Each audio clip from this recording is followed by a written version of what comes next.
you very much to be with us here at IPBTalk 104th. I am Dordia Rotinsulu from IPB University, and I am delighted to be the moderator of the 104th IPB Talk today. The topic of our IPB Talk today is aquatic health and environment.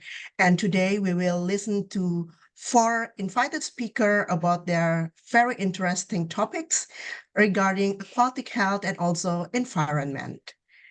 Before we start with the main agenda of today, I would like to inform about this IPB Talk. This IPB Talk is a collaboration between IPB University, Kasetsat University, and also Michigan State University under consortium of Asia Hub. And we are very happy that all the speakers are already with us.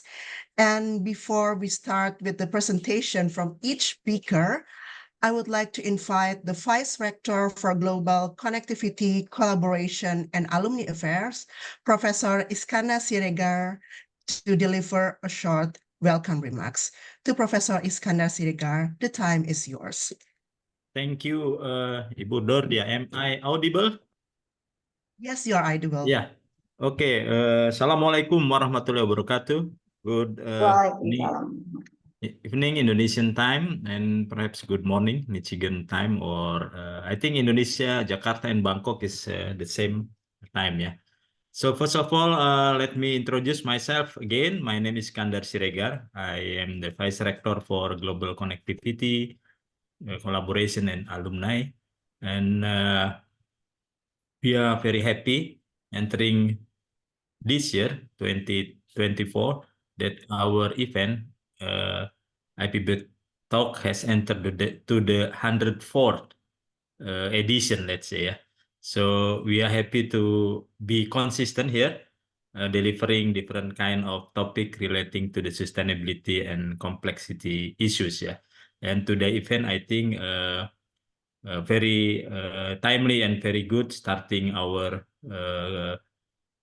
new year within the framework of Asia Hub, which is consortium led by Michigan State University and Nanjing Agriculture University. And today we have three universities here, Kasetsat University, Michigan State University, and IPB University, working together to discuss, yeah, very important issue, I think, about the aquatic health and environment. So happy to see that the well attended of this event, yeah, by more than 100 participants. I hope it's coming not only from Indonesia but also from our partners countries, yeah. And thank you first to our speakers, Dr. Bart, Professor Bart from WIN, Ibu Munti, Dr. Munti, and another one is Pak Cahyo, yeah, if I'm not mistaken, in the flyer to be our research person here, and very familiar face, also Ibu Isabella. Good morning. Thank you for guarding this consortium activity Asia Hub through different means, yeah, and today is just one of the activity that we already planned. So I would like to congratulate on this event, yeah, and hopefully that we will have fruitful information and insight from all the great speakers today. Thank you, Bu Dordia. I hand over to you. Thank you very much, Professor Iskandar, for the welcoming remarks. Ladies and gentlemen, before we move to the presentation, now let's take a group photo. And I would like to invite all the participants to open their camera so we can take a group photo together. Okay. And maybe Mr. Fahim can help to take the photo. So. Yeah, okay, thank you, Dr. Dordia. Allow me to lead the photo session. There are 6 slides, so we'll take a photo of each. For the first slide, 1, 2, 3. And hold on, next to the second slide. 1, 2, 3. And the third slide. 1, 2, 3. And the fourth slide. 1, 2, 3. And the fifth slide. Hold on. 1, 2, 3. And one more slide. 1, 2, 3. Okay, thank you everyone. And I'll give it back to Dr. Dordia. Thank you very much, Fahim. So, dear all participants, now we will move to the main agenda of today. So, we will have 4 presenters, first from Kasetsat University and 2 from Michigan State University and 1 from IPB University. Each presenter will have 15 minutes time to present their presentation. And after that, we will have a question and answer session for around 30 minutes. So if you have any question, please write it down in the chat box and we will discuss it after the presentation of all presenters. Now, I would like to invite the first presenter, Dr. Win Soashatpong from the Department of Veterinary Microbiology and Immunology, Kasetsat University, to share the first presentation. Dr. Win, can you hear me? Yes, I can hear you. I will share my slide Wonderful. first. Yes. Okay. Thank you very much. The time is yours. Okay. Good evening from Thailand, and thank you everyone for joining the seminar today. And thank you IPB and Michigan State University to organize this meeting. So I'm gonna share with you the importance of emerging aquatic viral disease, especially that affect tilapia aquaculture. And I want to start with the overview of tilapia farming. And in Southeast Asia, I believe that the situation is quite the same in many countries. We have to deal with small-scale farmers who raise tilapia. Like in the picture, you can see they put the fish in a small scale, like on the cages in the waters. And also many farmers, they grow the fish in the ponds or earthen ponds. We also have a more well-developed technologies like tilapia farms with advanced technologies like aeration system, the AI, and a good feeding system as well. So dealing with tilapia farms, you have a diverse and more complex interaction with either from low technology to a very high technology farming practice. It's not about the small scale or large scale. They have problems many times with the disease. And disease is happening, when people talking about emerging disease, not only in aquatic animal, but for terrestrial animals and human as well. There are many factors that's changing nowadays, and these can contribute to the emerging disease. Like we know that the climate change, a rising of global temperatures, and aquatic animals seem to have a very high impact because they have to live in the water all the times, and changing of the water temperature mean they not only affect the animal itself, but it can also affect the pathogens. Like sometimes they promoting the virulence or transmission of many pathogens, especially viral disease. And you keep seeing that many emerging diseases will happening in the last 10 years, and it's gonna come, the new one gonna come in the future for sure. The other factors that seem to affect the emerging diseases, moving of animals. We learned that the transportation and moving of live aquatic animals and exotic species is quite easier than the past because of the easier of you travel from one countries to another countries from one regions to another regions. And many times when you move the animals, it's like emerging disease, you never know that this animal may carry the new pathogens until the disease is happening and people start to realize an unusual mortalities. You know, like moving of these animal from one location may help promote the disease spreading, you know. And we learned that that's happening in many fish disease and also shrimp disease as well. When back to tilapia disease, because my main research is focused on tilapia disease. When we look at this is like quite a bit old slide. In the past, that what happening like infectious disease that affect tilapia according to weight. You can see from like a fish that hatch until they're growing to up to the 1 kilograms. This is many times the market size.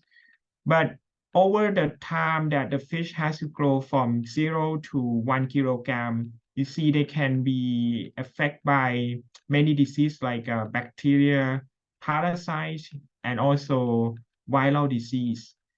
But people that work on tilapia aquaculture, they know that what they have to deal with until like the last 10 years, that they start to see more issue of novel tilapia viruses. And I'm gonna pick some of that and talk and show you the importance of these viral disease that affect tilapia, not only in Thailand, but also in other countries as well. Back to like 2016, when people start to realize that tilapia may be more susceptible to many viral disease than previously thought, you can see a lot of concern and worry about these. Like in the slide here, I show that there's a growing concern of tilapia affected by viral disease. But many times when you deal with an emerging disease, you start to worry more than just the fact that happening, you know. But awareness is good, but sometimes it's too much, you know. So the thing that make that picture is the concern of a new viral disease named tilapia lake viruses. I use this FAO slide to show you the history of these viruses. They actually start the first publication coming out in 2014, but they start to realize that the disease may be happening long time ago, like back in 2009, when they start to see an unusual mortality of tilapia in Israel. But the first publication is happening in 2014, and the WOHA, the World Organization for Animal Health, actually they put the disease, the virus in the WOHA list in 2022. But until now, we don't have any vaccines or any treatment available for this disease. So it starts to cause problem in many areas. And I'm going to show you a bit more on that. So if you look back here on the timeline, you start to realize that when you have to deal with emerging diseases, maybe taking more than like 10 to 20 years to actually start from acknowledge that the presence of this disease, but until you find a way to control it.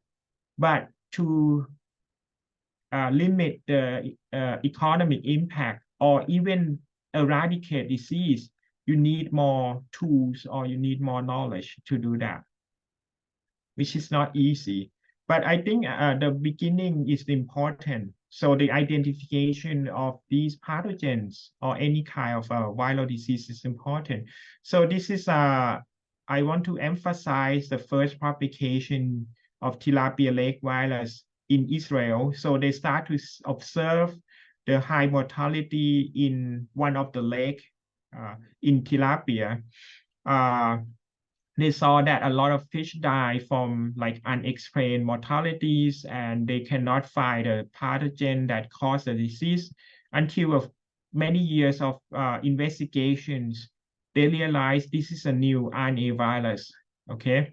And they show that they can replicate the disease in the lab by either injection of naive fish or either cohabitate the fish that live with the diseased fish, and they got the disease later on.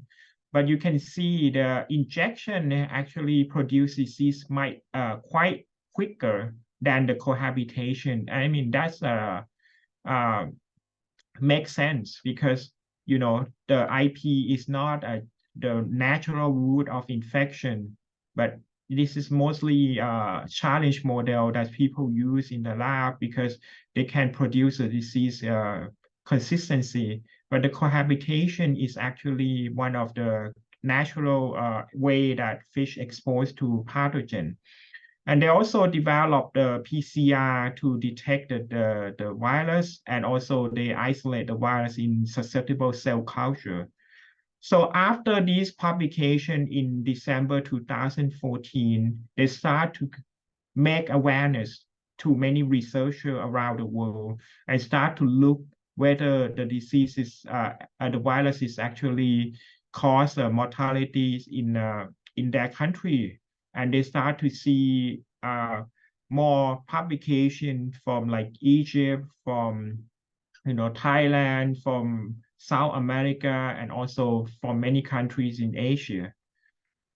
And currently, we have the detection, like either by scientific publication or by report to the OIE or the WOA. For TILV, there are 17 countries that have actually showing the positive either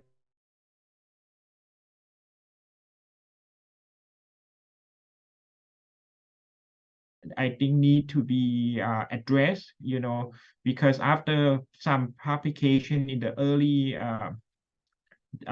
investigation of the disease, they start to see more negative result. And I think there's still controversy whether a few first publication is correct. But in Asia, you see more consistent positive results. Like in India, there are many publications, in Thailand, and in Malaysia and Indonesia as well.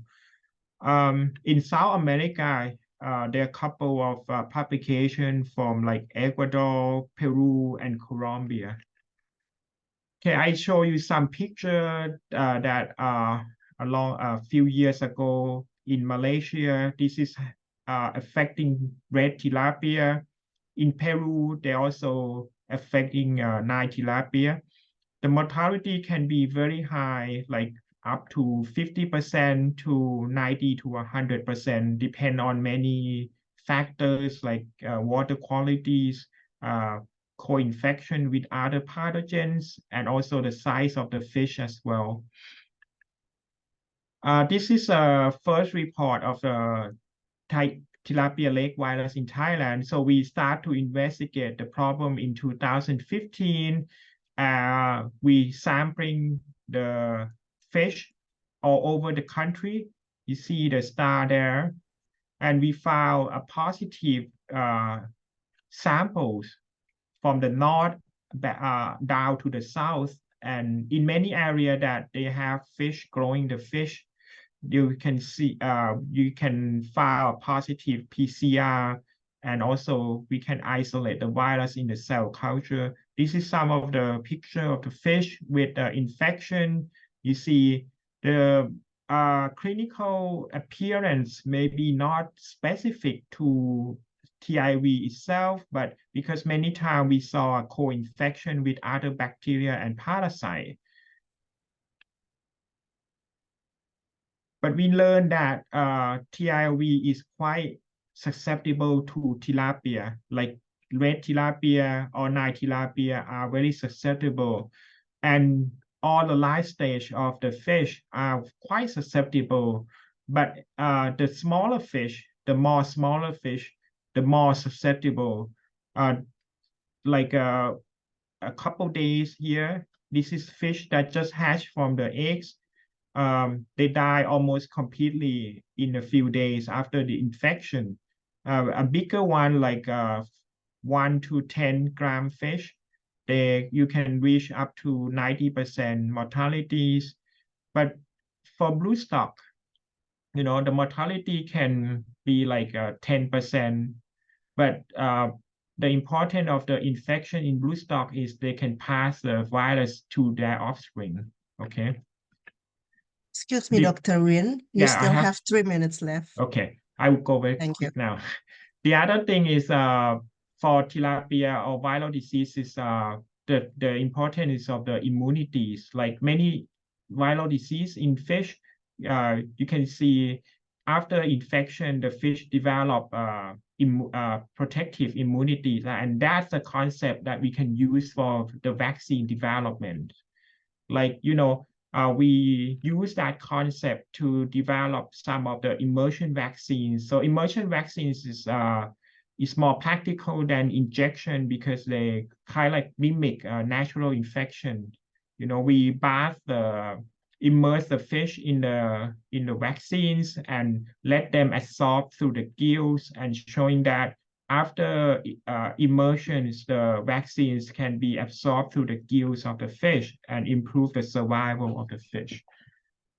If you want to see more information of tilapia lake virus, I would suggest you go to the FAO technical report over here. I don't have time to go all of the detail of the disease. The other disease that I like to mention very quickly is parvovirus. This is a new disease as well, and the first parvovirus that affecting tilapia. This is a report from China, okay, in the summer that they found very high mortalities, and finally after sequencing and viral isolation, they know that they deal with a new parvovirus. I not have much time. I will go very quick now.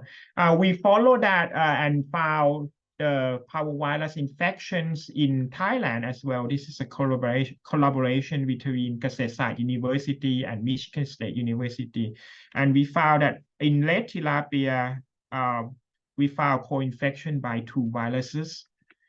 The mortality can reach very high in a few days. As you can see in the graph here, after a few days, you saw the mortalities, the mortality rise very quickly, and then they stop in a few weeks after I think the fish develop immunities, you know. So after that, you not see much of the fish die anymore. Okay, we found that the virus is actually both the tilapia lake virus and parvovirus. They distribute throughout the fish, like all the organs. And this meaning that you can collect either internal organs or some of the mucus or gills, and then use that for diagnosis. Okay, another one that I like to mention that caught a lot of attention is ISKNV. They first report in Ghana, and then after that in Africa, and after that a couple more report in Brazil and also back in Africa as well. So the ISKNV in the first outbreak in Ghana, they cause a lot of mortalities, like up to 60 to 80% of fish losses. And until now, I don't think they found any effective control yet. I mean, they try some of the vaccines or heat shock treatment, but they still have a problem with the outbreak. Okay, so I like to finish my talk and conclude, and some of the take-home messages that may be more interest to think about is we have to deal more with the many emerging disease in tilapia, and this is I highlight some of the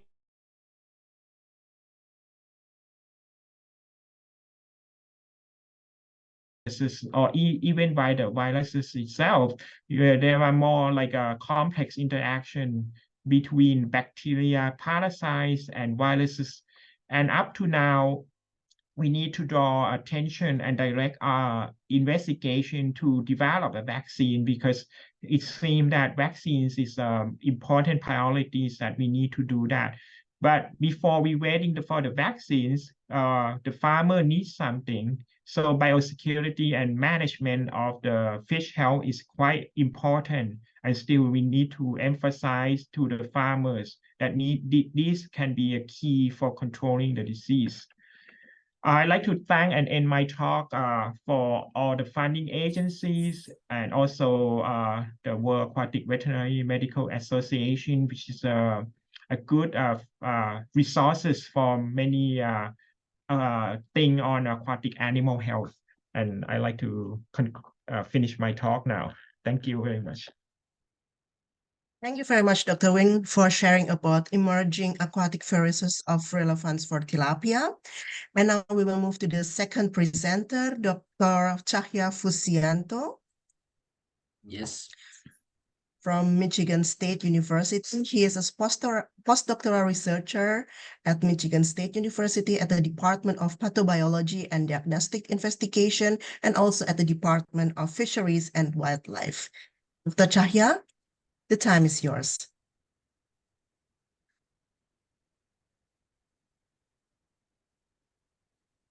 And I would like to remind for all participants, if you have any questions, please write it down in the chat box. Thank you very much.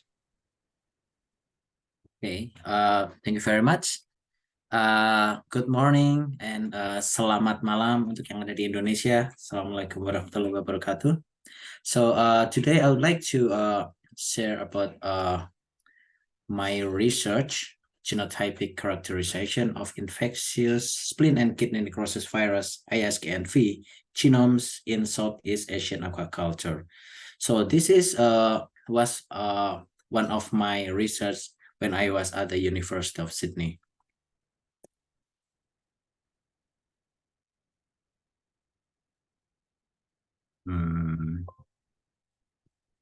Oh, it's sorry. Okay, so ISKNV is one of notorious fish disease listed by OIA, and ISKNV is a double-stranded DNA virus with a pretty big genome size, and you can see here the electron micrograph of diseased tilapia. This virus has a hexagonal nucleocapsid. And ISKNV is a species belong to genus Megalocytivirus, family Iridoviridae. And ISKNV has 3 genotypes. Yeah, so this is important. So first is ISKNV, and then red sea bream iridovirus, and turbot reddish iridovirus. And about the global distribution and host, so ISKNV has a really wide range of hosts. At least has been reported in 52 marine fish species and freshwater fish species. So this is kind of, there is no environmental boundaries for this virus. So no matter fresh water or marine. And this is an emerging disease, and ISKNV infection has been reported on new hosts and new location reported every year. Like in 2020, this virus has been reported in Chiang Karami, and interestingly, co-infection with TILV is also reported. And also in 2021, reported in Israel, and then in 2022, reported in India. And the mortality rate of this virus is quite significant, from 20% until 100%, impacting any size of the fish, from fry, juvenile, even market size big fish. If we can see in this map, so ISKNV has been reported in any continent except Antarctica, of course, both on fish and ornamental fish. So the reason why ISKNV spreading pretty wide because of the importation fish trading, mostly of the ornamental fish. Then why genomic characterization is important?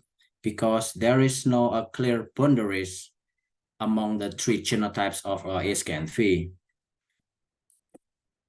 Like in terms of host, so in mandarin fish, barramundi, and grouper, two genotypes RSIV and ESKNV have been reported infecting this species. And even more interestingly, natural recombination between ESKNV and RSIV has been reported in Taiwan. And yeah, this is why it's important, because it will be related to the biocontrol, to the biosecurity measures, because the only available commercial vaccine for this virus is only effective for one genotype. So in Vietnam, so mortality up to 70% has been reported on barramundi vaccinated with RSIV, but actually mortality caused by ESKNV. And then whole genome sequencing of ESKNV is challenging. Oops, it's frozen. Yeah, first, it's difficult to culture ESKNV because we will need a very special cell line to have good replication of this virus. RSIV and GRBRV can be cultured in a commercial GF cell line, but with very low replication. And then direct sequencing is also difficult because you will need fish with clinical sign.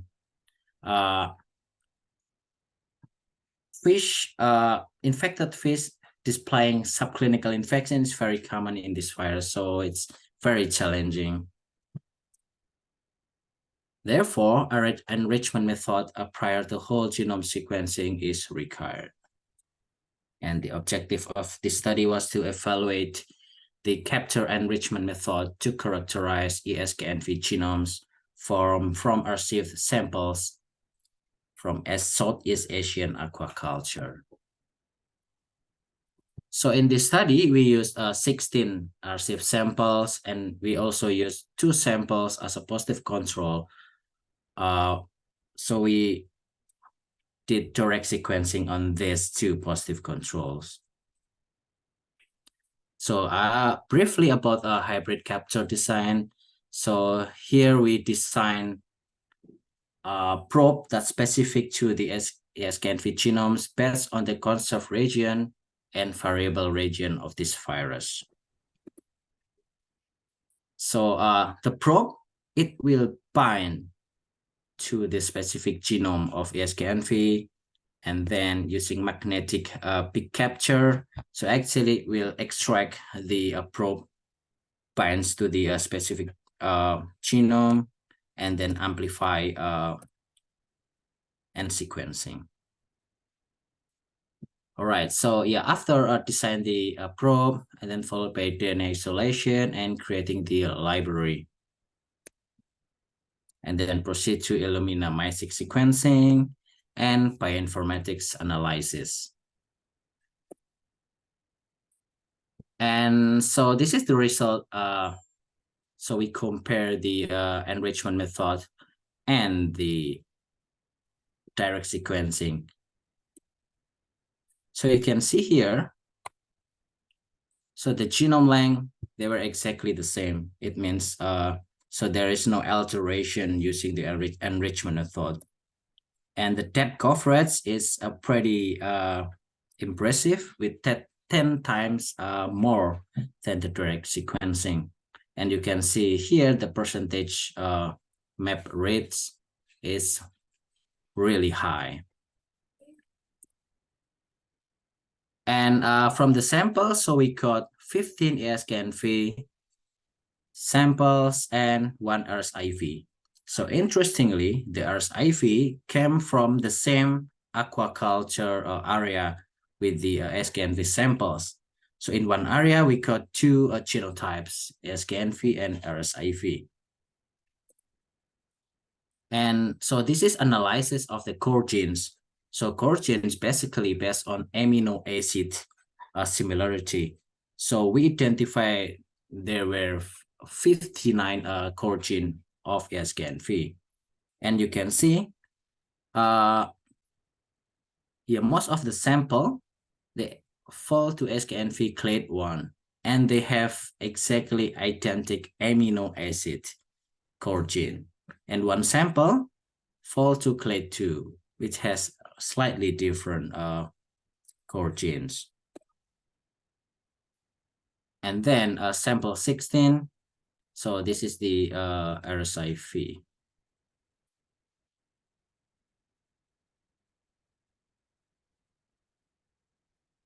All right, then SNPs analysis. So this is interesting. By doing SNPs analysis, so we could differentiate the country of origin of the samples. So you can see here the red dot. So these are the Indonesian isolate. So Indonesian isolate, they group into one clade. So this is really interesting. And then so also this one. So we have sample from Aceh, which is a group pretty close to Thailand, and they group together. So yeah, geographic distance impact the genetic variation of ASKNV. And also we have one unknown country of origin of our sample, and based on this analysis, it's likely from Indonesia.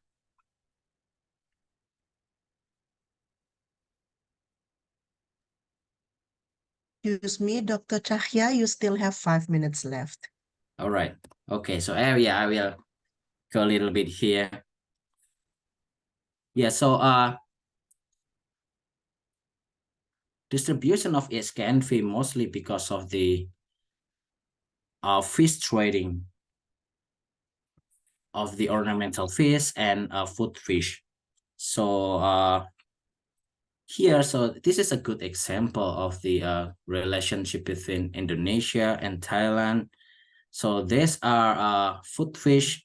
So probably there are fish trading here. So that's why these two, these isolates, they are pretty much similar compared to other region in Indonesia.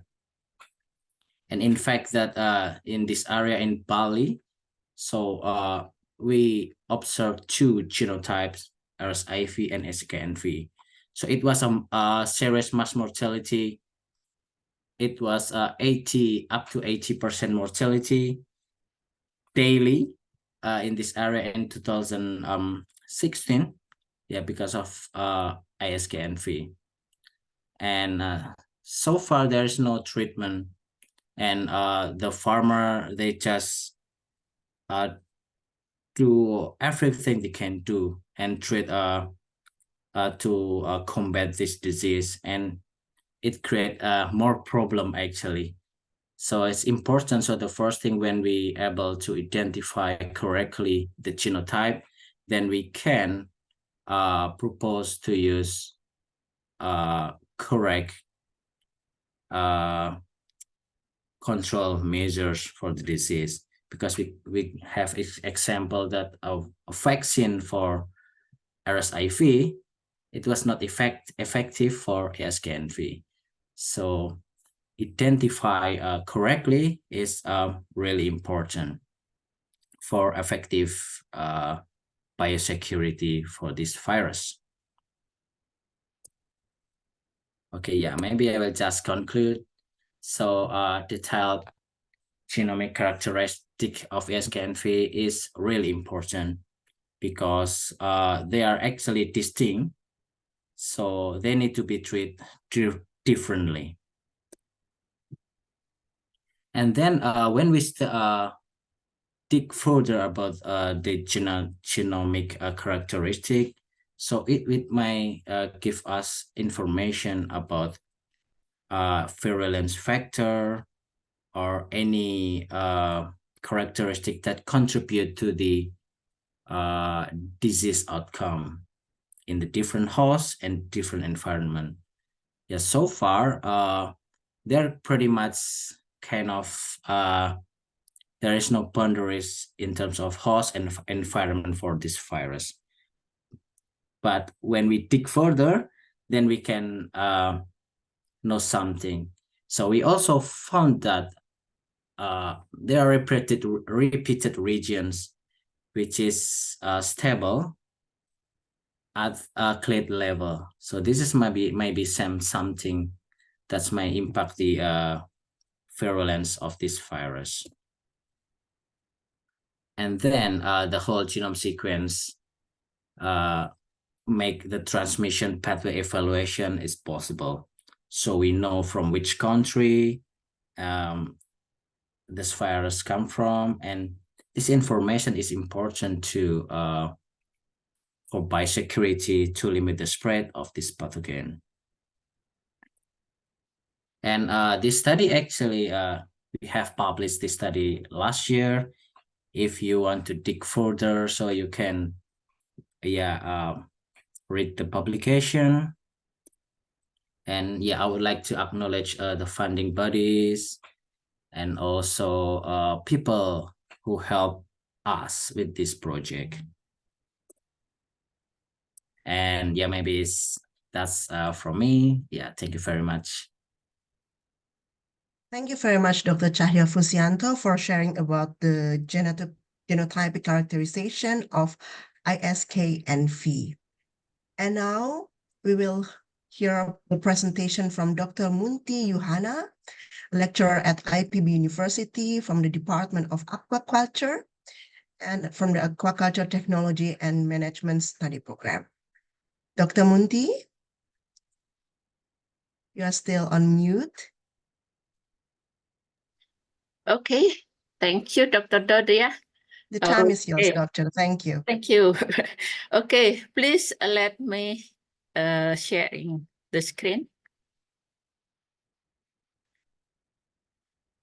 Okay, good morning for America. Good evening, everybody from Asian part and all participants in this webinar. I'm Munti Yuhana from the Department of Aquaculture, IPB University, and I'm very glad that to be invited in this event. I will share with you about the recent studies carried out in our laboratory related to the disease management in shrimp aquaculture. And the study I will present here representing the study or disease management in shrimp larvae cultivation. And the next study is the shrimp grow out segmentation, where the experiment carried out in the laboratory scale. And the last study is the experiment carried out in the field or shrimp pond. Okay.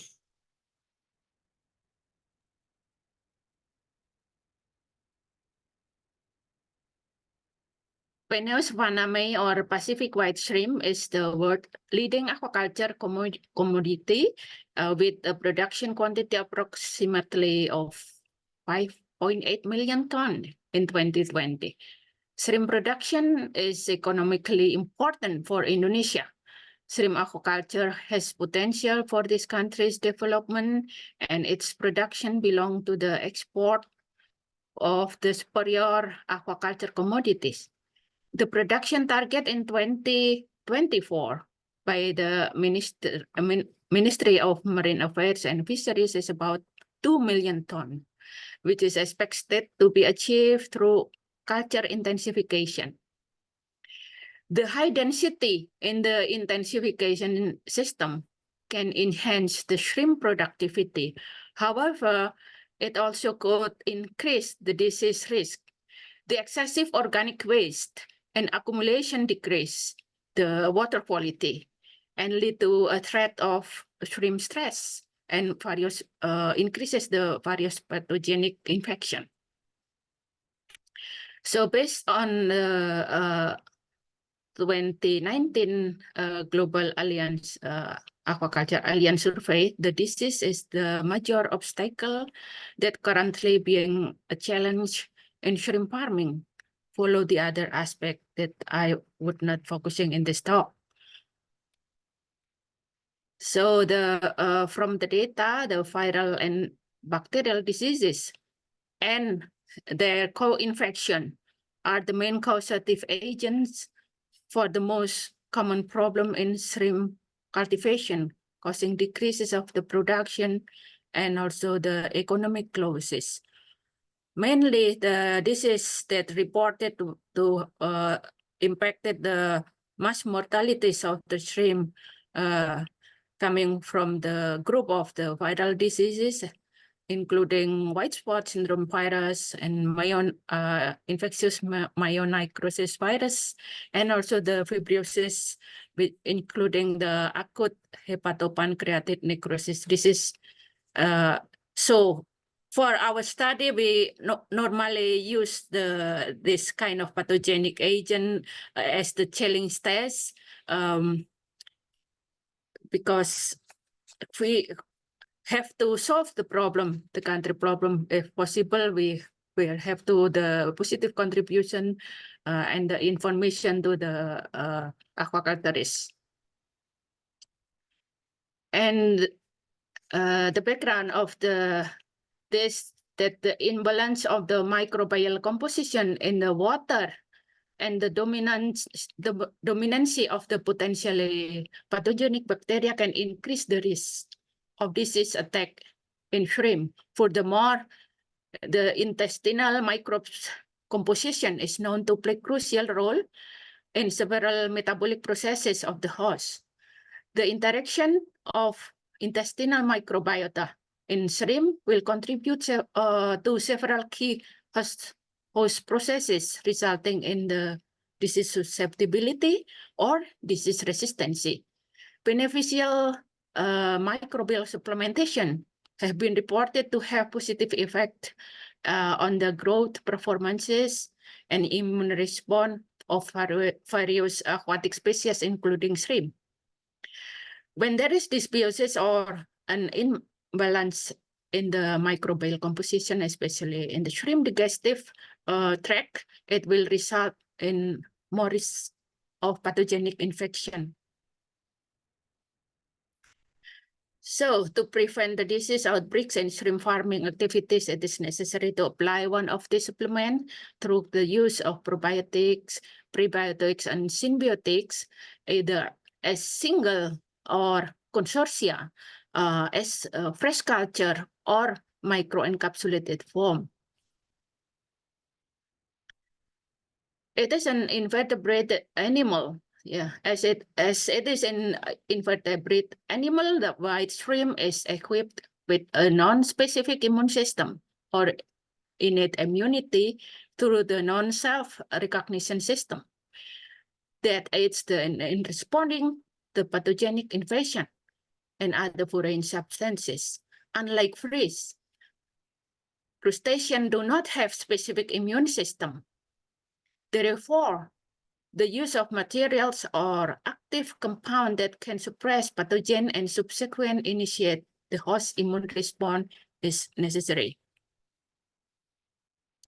Based on the aspect I have described, disease control in shrimp farming is crucial to support better shrimp productivity and quality. A series of research carried out in our laboratory have successfully tested and evaluated the effectiveness of probiotics, either a single or multi-species probiotic or symbiotic application for controlling the disease, either in laboratory scale as well as in field experiment.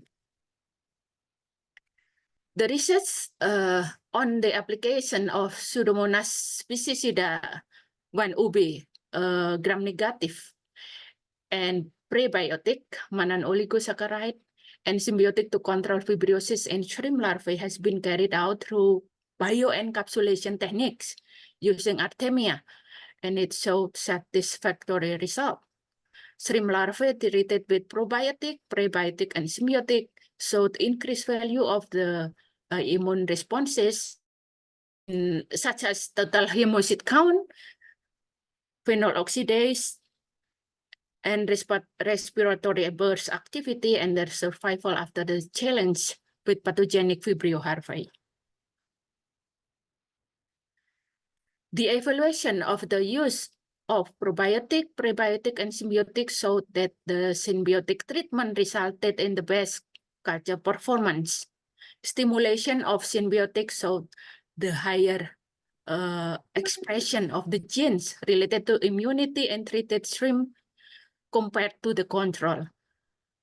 So at the gene level, expression such as the serine protease, pyroxinectin, and lipopolysaccharide glucan binding protein also showed the highest result compared to the other treatments. So this is the experiment conclusion that the best immune response and resistance of Waname shrimp larvae was obtained by application of the symbiotic. The next study was carried out on the application of symbiotic consortia through feeding on the growth, performance, and immunity of the shrimp challenged with co-infection of myonecrosis virus and Vibrio parahemolyticus.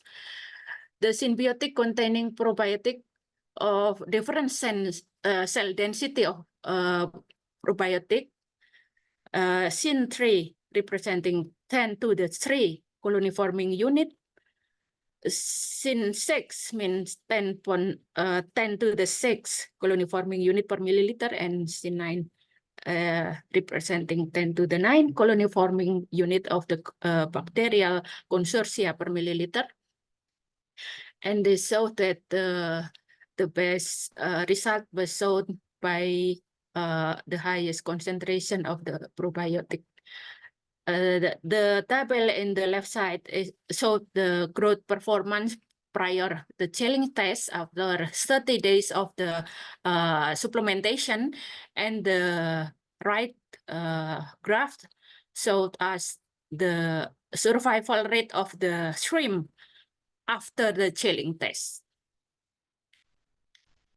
So the graph, this graph, so that symbiotic supplementation enhanced the shrimp immune response, either the total hemocyte count or phenol oxidase values.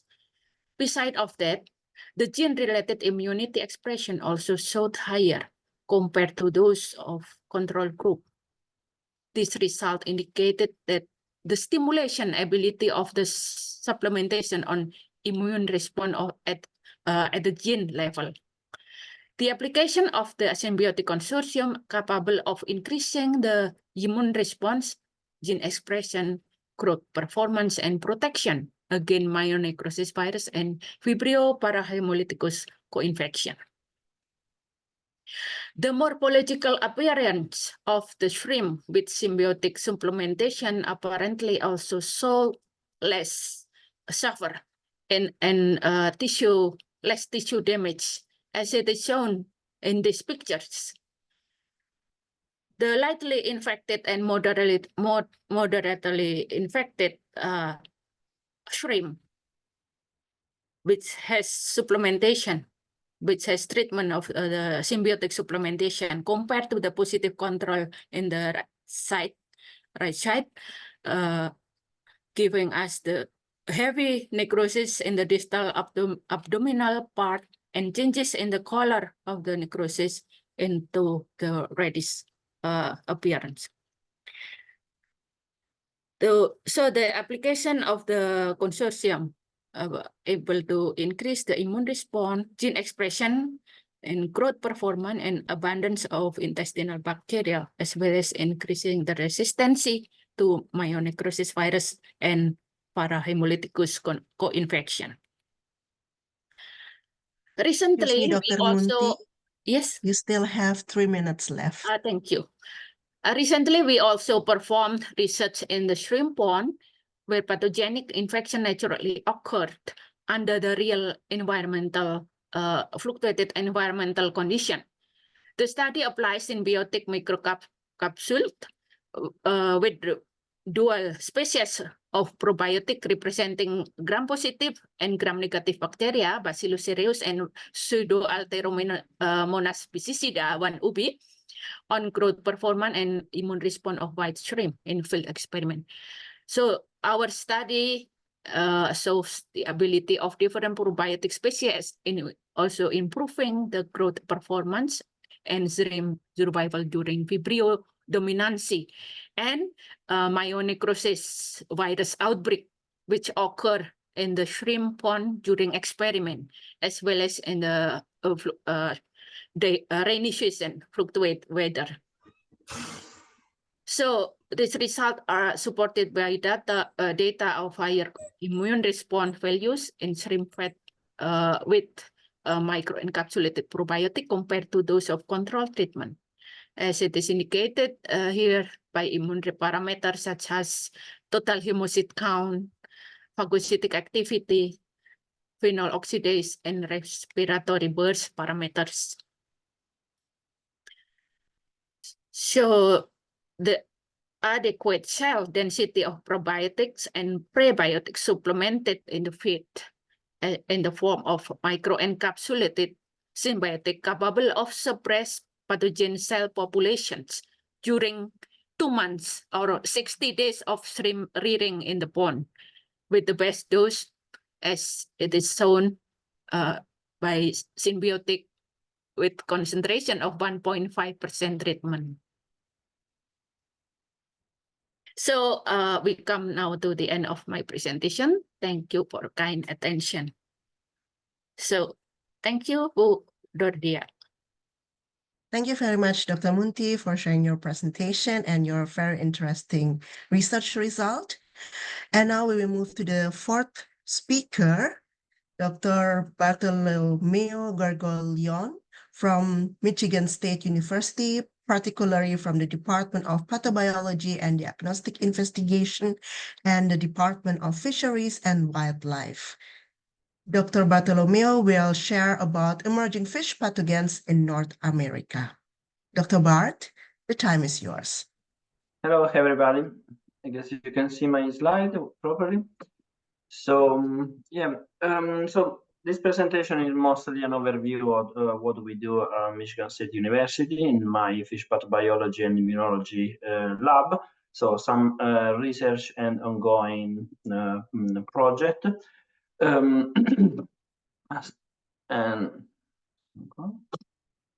Okay, so very briefly, one of our main focus is on myxozoan parasite. So myxozoan parasites are characterized by having two types of hosts in their life cycle.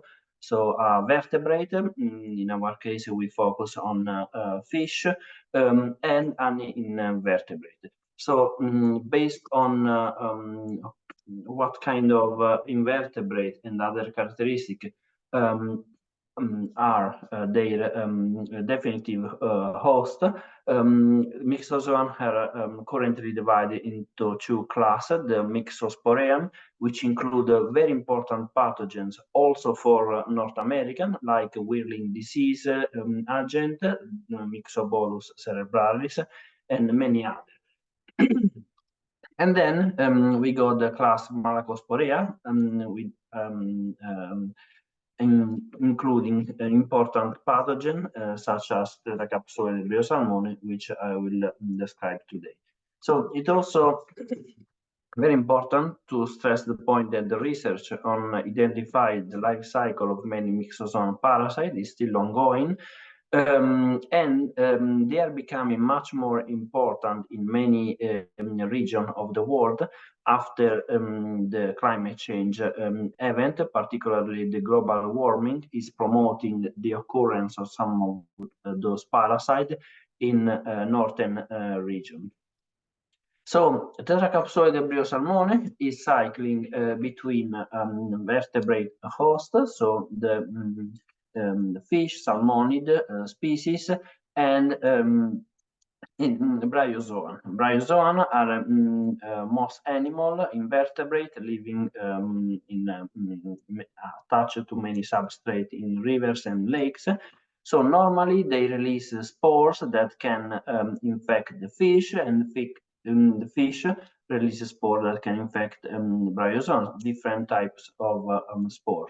But when the fish is particularly susceptible and upon a particular environment condition, the fish can develop proliferative kidney disease when the isozoic extrasporogonic proliferation happen in the kidney of the fish.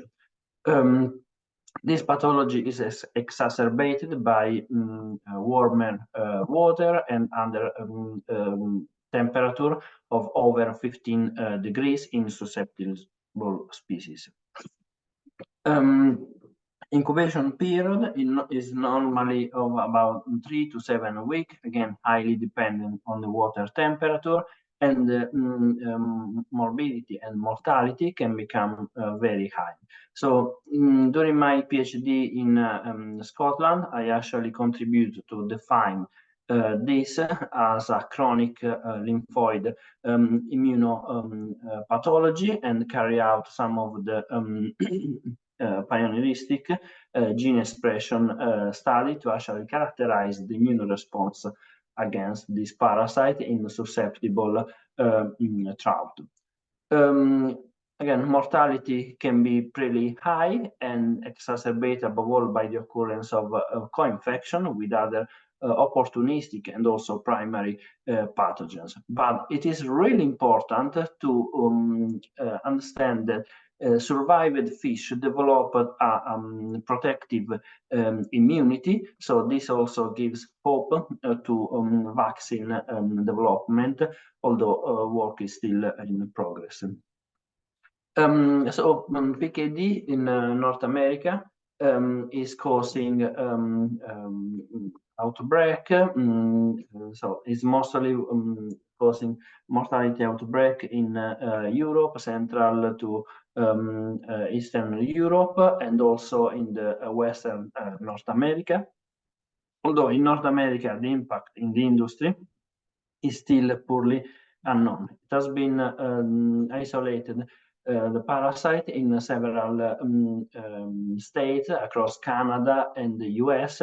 And very recently, I also contribute to identify the parasite for the first time in Alaska, which is pretty interesting considering the climate change. And we are currently working on in the Midwest. So why in the Midwest?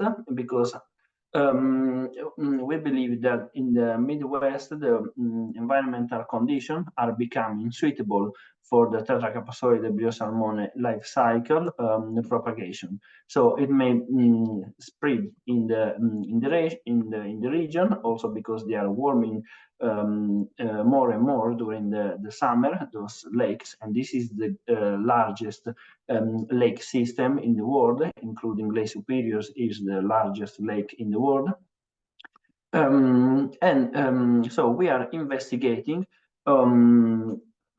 the presence of this parasite in both wild and enhanced fish population. So we are actually trying to map the occurrence of this parasite in the entire area, and actually to see what is causing to what kind of salmonid species.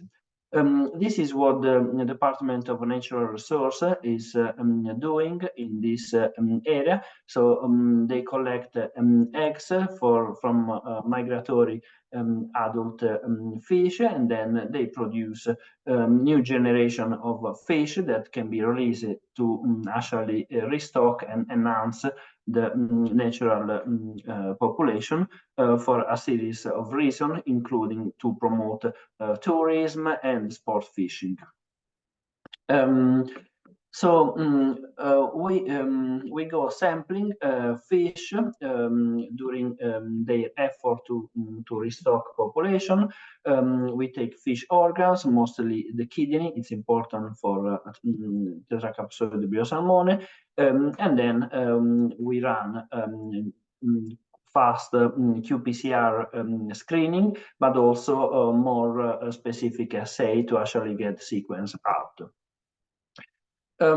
So this is actually, I just provide a couple of examples of fish weirs, which are barriers created in the river to stop the migration of the fish, so they can be harvested and used to collect eggs and sperm. So this is in Lake Huron, Swan River. This is just an example of results from 2022, in which we find that both coho and Chinook salmon were infected by tetracapsoid biosalmone. Also in October 23, we went there sampling, although the work is still in progress to actually finalize the results. This is instead a fish weir on the other on another lake, on Lake Michigan, where there are only coho migrating. And in October 22, we take like 60 adult and 39 jacks. The jacks are the precocious male that they come back to spawn after when they are still relatively small fish. And we find in 2022 that also this population is infected. We have not really see any PKD sign, but we detected the parasite by molecular biology. At Platt, we are also sampling juvenile fish. So after they collect the eggs, they produce the new stock of juvenile, and then in April of the following year, they release the fish into the river. So we go there every month, including we are going there tomorrow, and we sample 60 juveniles to actually assess the presence of tetracapsoid biosalmone. So we find positive by PCR basically each month, and also and then we perform histology to actually see the parasite in the kidney and find also any pathological sign. Although we find very little evidence that this parasite is causing disease, but is definitely there, and as it is shown in those histological pictures. We are also taking bryozoan, and we are starting to collect also water samples from the rivers to actually check which bryozoa species is involved in the life cycle in this region, and where bryozoa are positive to actually define the hotspot that allows for the life cycle completion in the environment. And also we are starting doing some environmental DNA studies. So we are collecting also water for this. Very briefly, our preliminary phylogenetic analysis are actually showing that there are different strains circulating in the area, either in comparison with the European and with the other US strain. But although also this work is still in progress.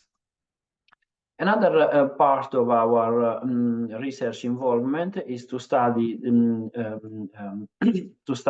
invasive Asian carp, which are coming from the Mississippi Basin up north to actually getting very close to the Great Lakes. So it is still unknown what kind of impact they may precisely play in the Great Lakes, and also if they may be able to carry or to amplify the presence of some pathogen like KHV.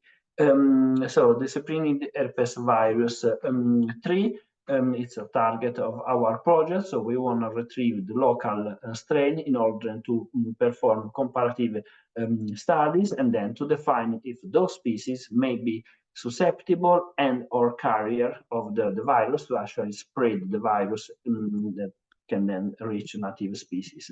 So this is part of a bilateral agriculture research development project in collaboration with Professor David in Israel. So we aim to actually start compare susceptible and versus resistant common carp, and then to compare those common carp to invasive Asian species.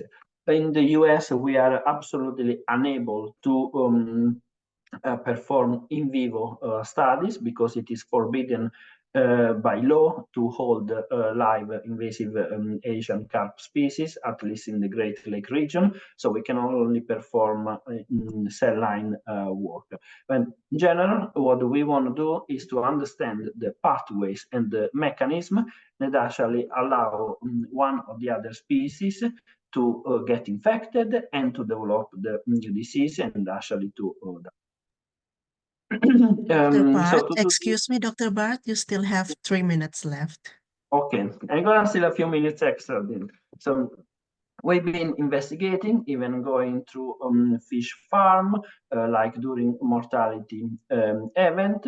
And then actually during our investigation, of course, in the differential diagnostic, we also include other infection that may be spreading in this kind of population, like carp edema virus and spring viremia of carp. And we actually find that some fish were co-infected between, I mean, both virus were circulating. In that case, the oxygen depletion was the cause of the mortality, but actually we find both viruses. So we start investigating in this region also about CFV, which is a new virus that has been indicated to become a new WOA notifiable disease in the next years, and it is being actually detected in many countries all around the world. So we come back to the fish farm when they were restocking the pond, literally taking fish from the truck, and to actually check the presence of both pathogens, either in the common carp and in big buffalo, which is the local cyprinid species. We decided to actually, we advised the farmer to postpone the pond, not to put the fish there. And then when we complete the analysis, we actually find that both species were infected with both KHV and also with CFV. So those results are pretty important. And in line with this, we are also sampling in the Illinois rivers, which is a very strategic river connecting the Mississippi Basin to Lake Michigan.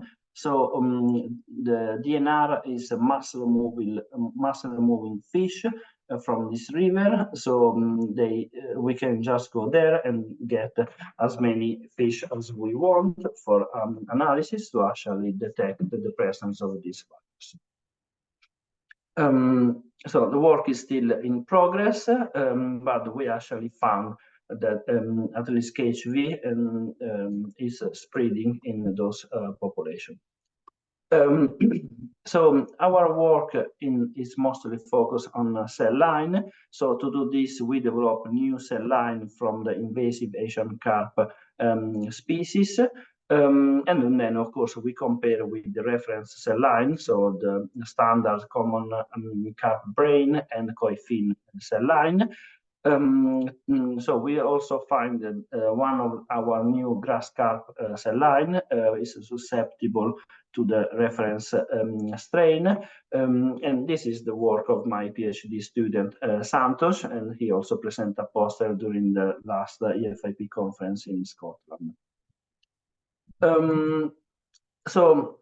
To conclude about this part, so when we want to deal with emerging aquatic disease, there are many issues in terms of limited knowledge about their spreading, about their diagnostic, treatments, and so on. So most of the time, operating a good biosecurity management and health control is the key.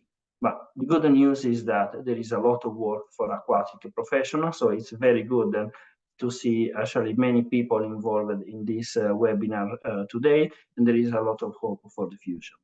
So with this slide, I actually finished my scientific part. If I can get a few extra minutes, I would like to move forward. Actually, talking about our also my teaching involvement at MSU and how people can be actually benefiting from this. So I teach the aquatic animal medicine clerkship, which is a 3-credit elective course. Next year is running between, so this year, sorry, April 15 to May 5th. And it's only targeting vet student at MSU for 3rd and 4th year, but I can also accept visiting student. So if anybody of you may be interested and has, of course, some funding to come here for 3 weeks, can contact me. Starting in 2023, we start running the clerkship in partnership with the University of Pretoria in South Africa. And if you scan this QR code, you can actually go to this webpage and get more information.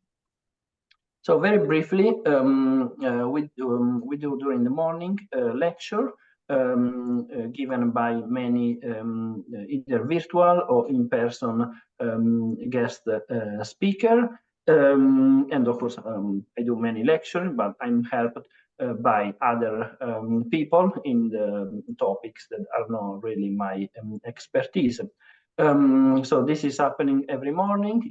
Instead, in the afternoon, we do several activities, either as individual activity or in pair or in group, including through the weekends that are in those 3 weeks.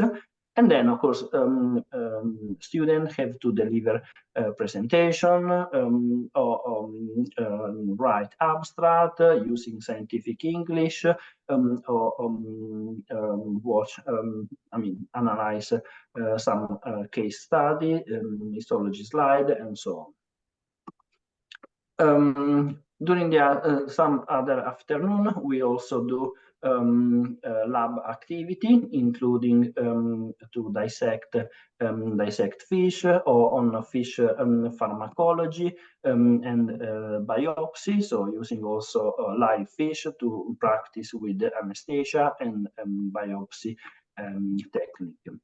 And also we dedicate several days to excursion, so visiting either some public aquarium like in Detroit, but also a very large pet shop in Lansing. People are also coming to visit my lab, so we show the ongoing research in my lab.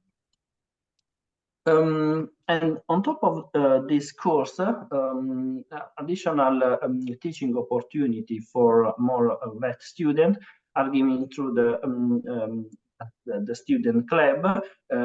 So in 2021, it was established also at the Michigan State University, a new WAVMA student chapter. And this is providing great opportunity to actually attract veterinary students to the aquatic animal medicine, and many of them are becoming interesting. Those are just some examples of some of the activities that we have recently provided to them. So WAVMA is actually composed by those people. In 2024, I was the president last year.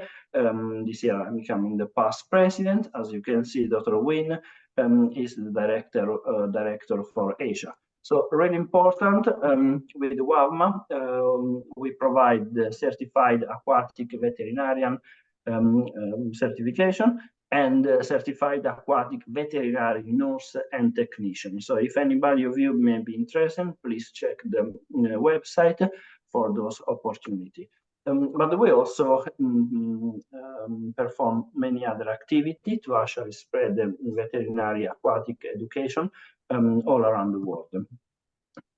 Like, for example, I'm the chair of the Education and Student Committee, and we have several ways, so through this 3 subcommittee, to actually promote veterinary education, and also to provide some resources to student and young veterinarians, such as some small funding opportunity for people who wants to have a first experience with the aquatic veterinary medicine, so by providing some little money.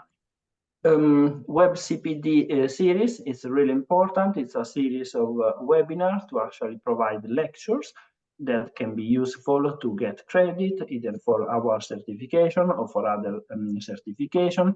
And really important, they are free to attend live, and then of course you have to be member to watch archived lecture. Tomorrow there is the next webinar, so I really invite everybody of you in this audience to actually attend also the webinar tomorrow, that will be focusing on the antimicrobial resistance, of course, in aquatics animals.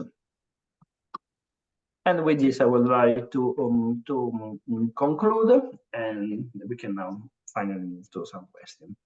Thank you very much for this great opportunity. Thank you very much, Dr. Brad, for the very interesting talk and also for sharing about aquatic vet education. Now we will move to the question and answer session. At the chat box, we already have plenty questions. And the first one is from Mr. Rexon Geronimo to Dr. Wynn. He asks about what methods and analytical instruments have you used in determining the levels and presence of the viruses in tilapia fish? Dr. Wynn, please. Yeah, the method that we use is real-time PCR. So you can measure or quantify the amount of viral concentrations or viral copies in specific tissues.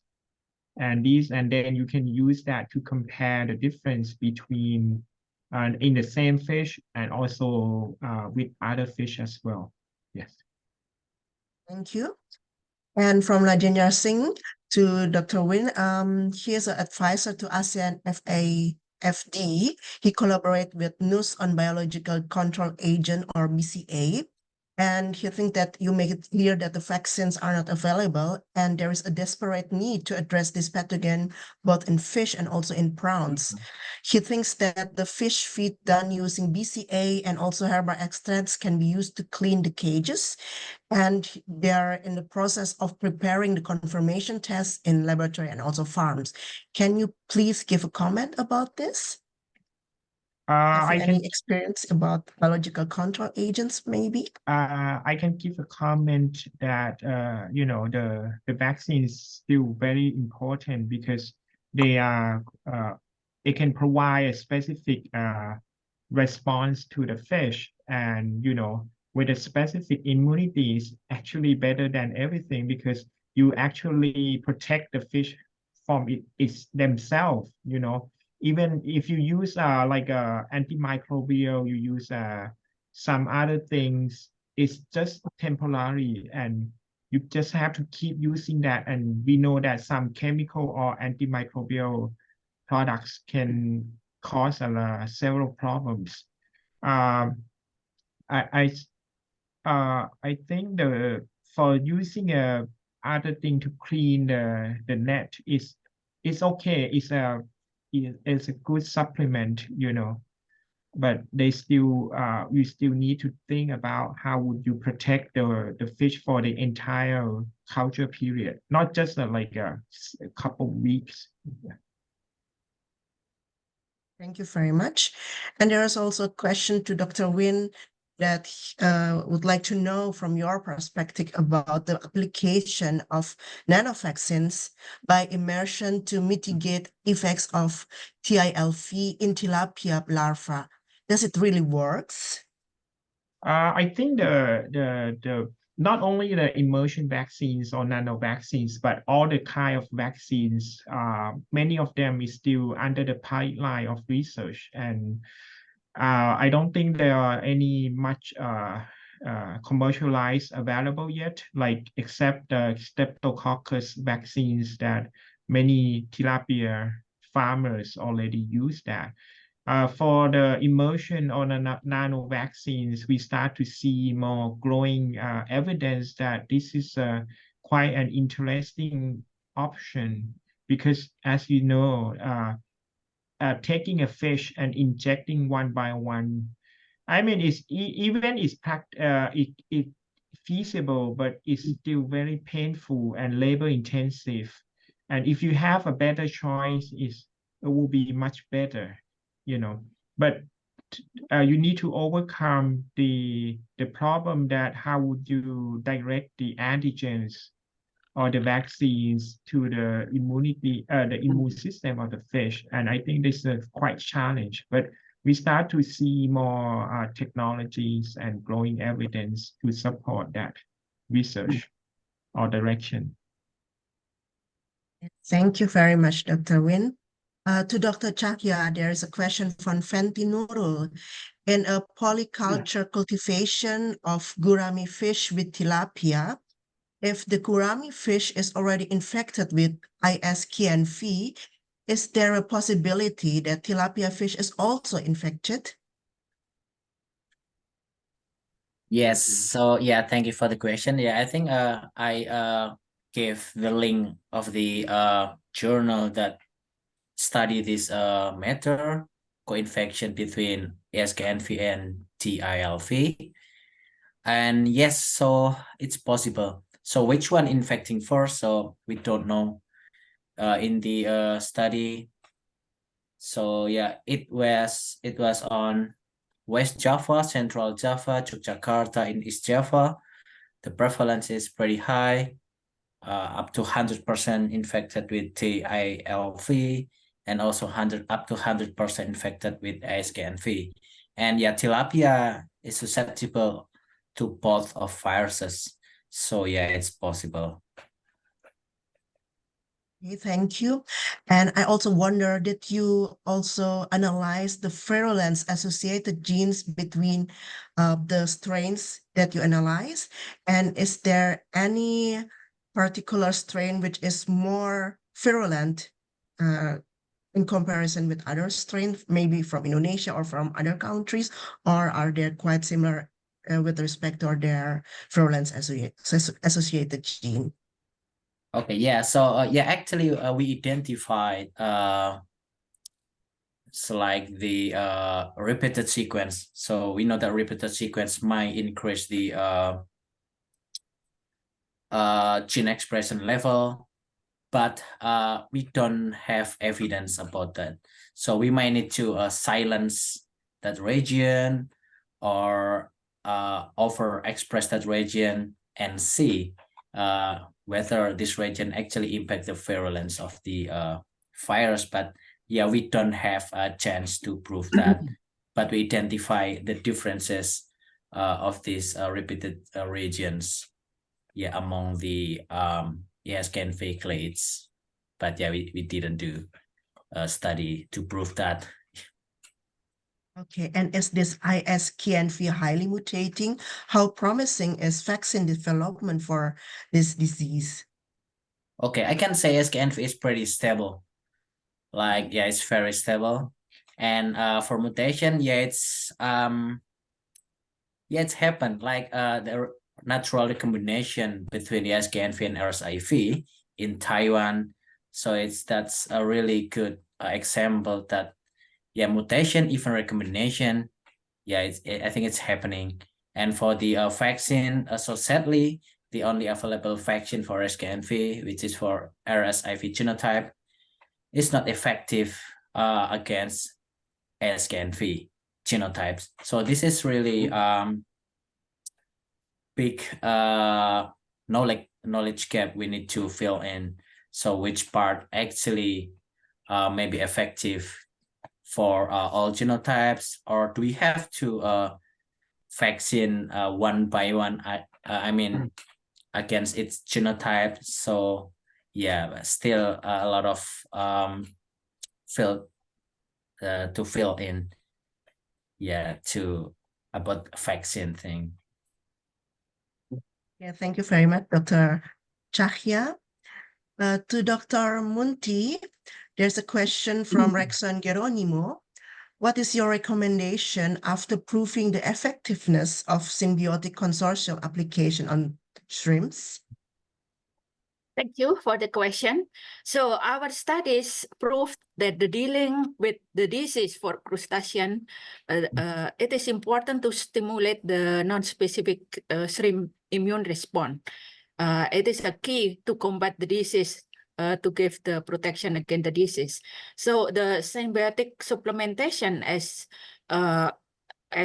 it is the resulted by our study, can be applied as a standard procedure, can be adopted in the daily care or treatment in the hatchery or grow out pond for shrimp cultivation. Especially we have to do it in daily supplementation, because we also did, if we apply in daily or weekly or every bi-weekly, it is different response and different result. The protection is much better when we apply the supplementation every day, especially as the anticipation of the disease occurrence. So before the clinical sign or abnormality in the shrimp appear, actually we also have to do the supplementation, either by mixing in the feed or by application in the media, rearing media.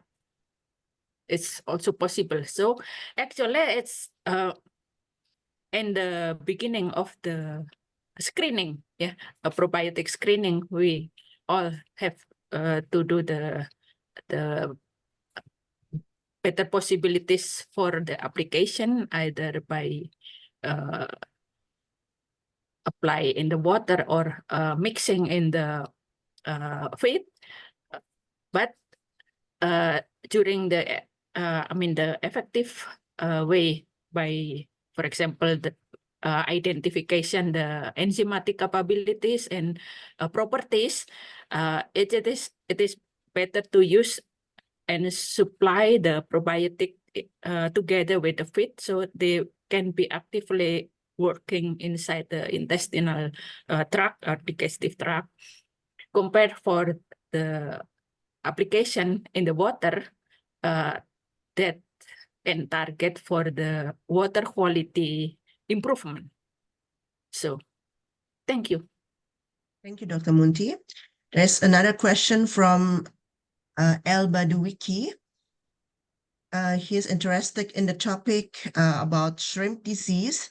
Shrimp are more easily attacked by diseases and also pathogens. So many shrimp farmers choose to use drugs and also chemicals in preparing cultivation facilities, promoting growth and treating diseases. If this continues, it will increase the possibility of antimicrobial resistance, or IMR, which can threaten the environment health. Could you please give a comment to respond this? Yeah. At the moment, it become our focus of an anticipation of everybody who concerned to the spreading of the antimicrobial resistance, and even for us also, which focusing the studies on the application or using the probiotic. Probably the probiotic that we applied also have possibilities to receive the antimicrobial genes, for example, and therefore we also anticipate to apply the paraprobiotic or postbiotics the other way, that they already inactivated. So the possible mechanism, probably the part of the cell wall can be the compound that induce the non-specific immune response of this, compared with the applying the living microorganism. Because the horizontal gene transfer can occur between different genera, and probably we have to also concern about the probability probiotic also carries the antimicrobial resistance. Therefore, in the beginning of the screening and selection, actually we also have to select that our bacteria, our probiotic does not resistant or possess at least as much as possible they susceptible to the antibiotic is much better. Okay, I think. Thank you very much, Dr. Yes. Munti. Okay. Yeah. Now, Dr. Very good. Bart, there's a question from Dr. Fitria. We know that One Health is the current strategy being campaigned to solve various challenges when it comes to emerging infectious diseases. In regards to aquatic health, where should we prioritize our One Health approach strategy to?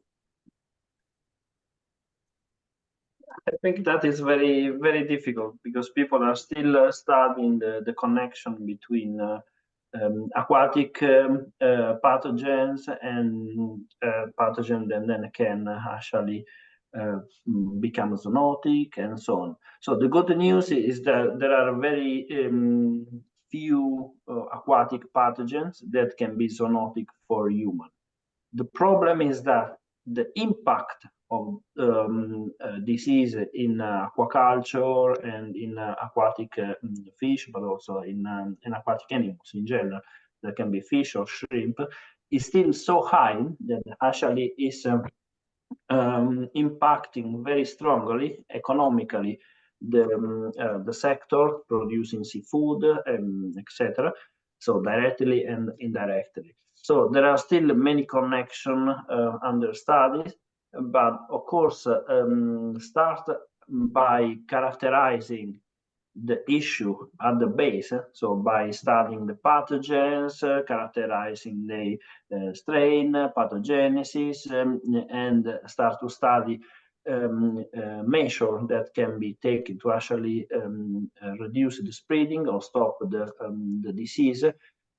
It's key, of course, to then improve all the seafood production chain until the final consumer. So literally when we go to the supermarket to find better quality fish in terms of less presence of chemicals, other drugs, etc. And also at a more affordable price, because we don't need to forget that all the health issues happening in aquaculture at the end of the production chain are actually becoming additional expenses that make the product more expensive, so less accessible to people literally at the supermarket and so on. So a lot of work to do. Good. Yes, a lot of work. Regarding the antimicrobial peptide, antimicrobial resistance, I just shared here the link to actually register for tomorrow webinar. it is very important because also WAFMA through Farah from Turkey is actually partnering with the FIO to actually tackle the issue of antimicrobial resistance, and of course we are doing from the aquatic animals point of view. Thank you very much, Dr. Bart. And Dr. There's a question for you from Gustilatov regarding TILF. What specific organs are the targets for detection, and are there clinical signs that can be observed through histopathology? Yeah, like I mentioned, I show one of the slides that we work together with Bart on the detection of the viral concentration in different organs. Like you can see, the virus is actually distributed throughout not only in the internal organs, but also other external organ, external tissue like mucus, gills, or even muscle. So I think you can actually, if you don't want to kill the fish, you can actually collect that kind of tissue. But if you already want kill the fish, you can probably collect either livers or the intestine, the organ that you can collect easier, especially in the smaller fish. And for histopathology, I didn't have much time to show you that there are specific some of the lesions like in the liver. They name it syncytial hepatitis. Like you will see the cells getting in the same what you call they have multiple nucleus, and you see these especially in tilapia that have very heavy infections. Other that, I think the pathology may be not quite specific. Sometimes you can see the same pathologies in other infections, like increased melanomacrophage centers or some of the necrotic tissue, something like that. But I think the main specific histopathology is in the liver. Thank you very much, Dr. Win. That was our last question. And with this question, I would like to close the question and answer session. I would like to conclude that the health of aquatic ecosystem is crucial for the overall well-being of our environment. There are a lot of problems and challenges in aquatic health and environment, but One Health is one important approach to solve these problems. So with this, I would like to thank all the participants, all the speakers, and also all the parties who participated and take a part in this IPBTalk 104th. I would like particularly thank Michigan State University, the College of the Veterinary Medicine, Asian Studies Center, and Asia Hub Consortium in this, particularly also Dr. Isabella, the Kasasat University and IPB University, especially Dr. Eva, Dr. Pipit, and team who prepared this webinar. So with this, due to time limitation, I would like to thank all of you and hope to meet you again in another IPBTalk for the next session. Thank you very much. Good evening, Indonesia or Southeast Asia time, and good morning for America time. Thank you very much. Thank you very much. Bye. Bye-bye. Thank you, Dr. Bart. Dr. Win, Thank and you. everyone. Don't Thank you, forget Dr. to Bart, fill Dr. in Win, the Dr. attendance Helen. list. Yeah, don't forget to fill in the attendance list so we can send you the electronic certificate. Thank you. Bye. Bye. Thank you, Ibu Bella.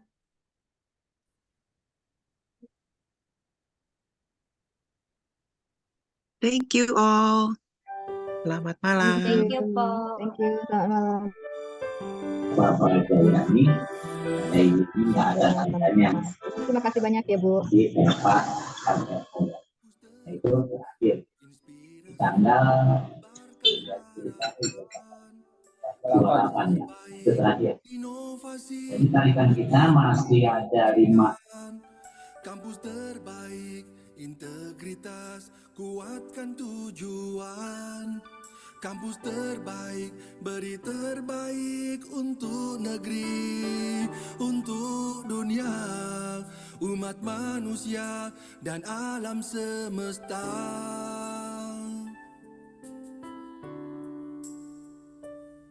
Mari bersama hadirkan masa depan dalam langkah dan pikiran agar selalu terdepan, berbekal ilmu dan jiwa pengabdian. Deras arus zaman takkan tertahan, majulah melangkah, oh majulah.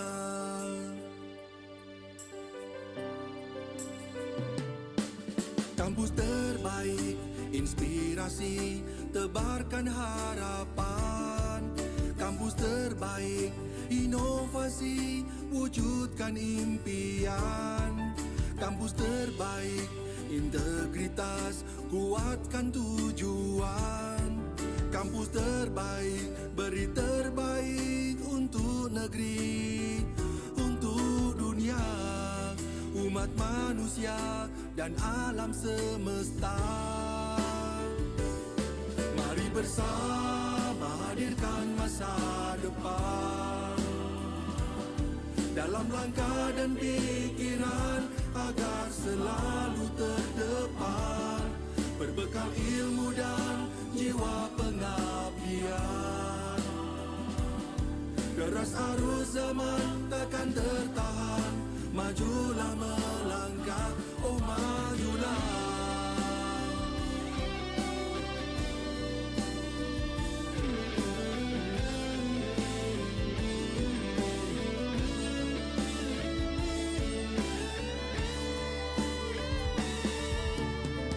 Terus berpacu dalam keunggulan, lincah pembelajar untuk kehidupan. Inilah semangat baru, tekad raih kesempatan, wujudkan kampus terbaik selamanya.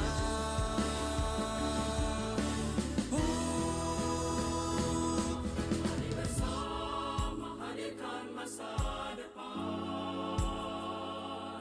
dalam langkah dan pikiran agar selalu terdepan, berbekal ilmu dan jiwa pengabdian. Deras arus zaman takkan tertahan, majulah melangkah. Mari bersama hadirkan masa